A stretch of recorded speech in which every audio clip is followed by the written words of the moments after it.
Welcome to Synapse Physiotherapy Junction. Today we are learning law of motion. First, we are starting with Newton's first law of motion. I'll give few example.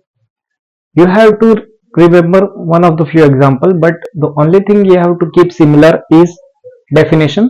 First, how it defines is it states that if a body is at rest, it will remain in rest, and if body is in uniform motion, that is moving, it will remain in motion until an outside force acts upon it.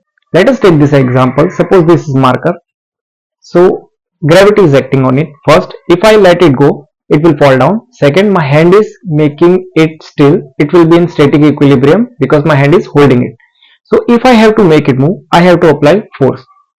It didn't move much. Why? Because marker itself has some matter. Marker itself has some resistance, so it doesn't move. I have to increase the force to make it move or move forward. Okay, why? This is called inertia,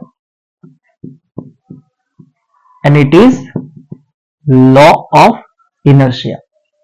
Every body has inertia, means if something is moving, it will be in motion. If something is stable, it will be in stationary position until some force is acting from outside. Let us take some example. First, there is a car. If car is moving forward, what kind of force is acting? First is engine. Engine is making it move. Now what is the resistance? It is facing, that is first is air resistance, then friction in tires, and third is gravity which is acting on it. So three kind of force acting on it, but it is in motion. Why? Because engine is continuously forcing it to move forward. Now next example is, suppose there is a football. Until and unless you kick, it won't move forward or change direction or accelerate. How does it help in diagnosis, or how does it help in human? Suppose you are driving a car, you are moving at constant speed, and there is a pothole near in front of you. So if you apply brake, first what will happen? Body will move forward, and then your head will try to retain its position backward. So this movement will occur. It will lead to neck injury. So this is how Newton's law of motion acting on human, and this is Newton's first law of motion. Now next is Newton's second law. of motion. What does it state? That acceleration of a body is proportionate to the magnitude of net force.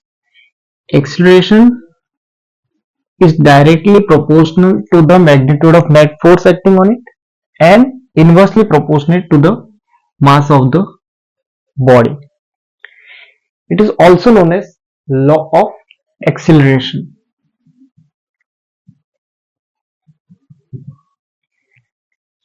So what does it suggest? That if you have to accelerate an object, it should be directly proportional to the force. For example, suppose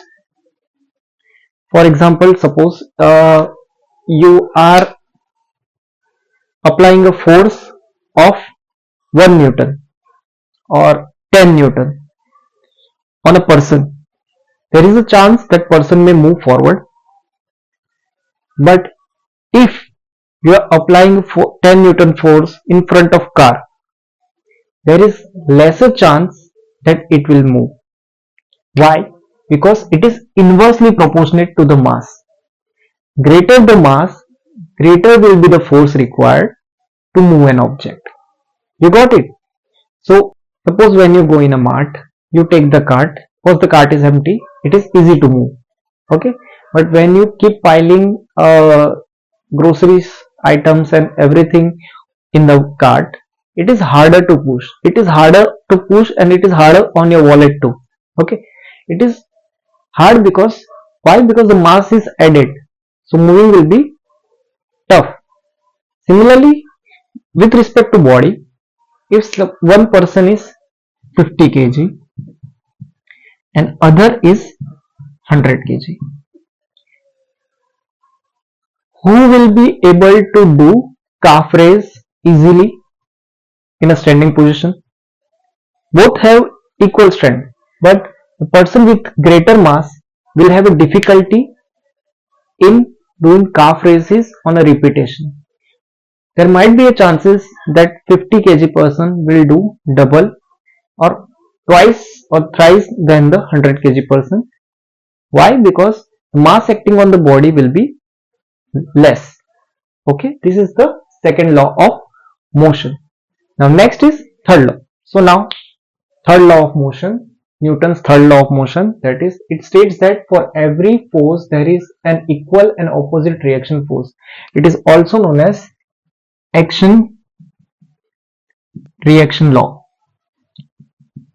Why? What does it suggest? That if there is an action on some object, there will be equal and opposite reaction from that object. For example, suppose you are running at 10 km per hour speed and another person is also coming from 10 km per hour speed. You will collide and you will both be in the opposite direction.